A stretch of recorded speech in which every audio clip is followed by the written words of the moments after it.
Hello, मी पेटे पाटील आणि घरान गणपतीनंतर रांगोळ्यांचा कॉन्ट्रॅक्ट तर माझ्यावरच होता. रांगोळ्या करता होतो यो अंश नुसता उड्या मारत होता. तो आईला माझ्याजवळ त्याला फेकला मी बाहेर. साईडला जी जिया बघत होती मी कशा रांगोळ्या काढता. नंतर मग पप्पाने नाश्त्याला जलेबी फाफडा आणला आणि मम्मीचाही बनवत लावलेलं जेवायला. ते बघत होतो काय काय करत लावल्या. आज होता चण्याची डाळ, कोबीचा कान, मिक्स भाजी, पनीरची आणि अजून बराच काही बी. आरती झाल्या मला कॉल आला मैत्रिणींचा. त्यावेळी येणार होते आमच्या घरामध्ये. त्यांना घेवायला गेलो स्टेशनवर आणि घरा आल्या फोटो काढलं. नंतर मग आत्या ना मामा आला रांजलचा आणि आम्ही घेतला जेवण वाढायला आणि आंटीने एक ग्लास भरला. मग जेवलो सगळी आणि आधी ती सावी निघली मग घरा. नंतर दुपारचा टाइम झाला ना, सुवाणीचा फ्रेंड्स आली घरा, पण सुवाणीच नव्हती घरा.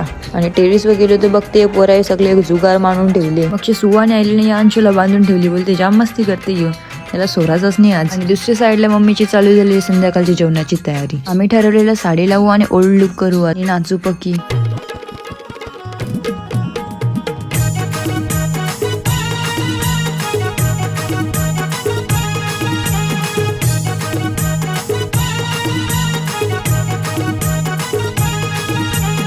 नाचता नाचता कसं 12 वाजलं समजलंच नाही. मग आम्ही रातची 12ची आरती घेतली.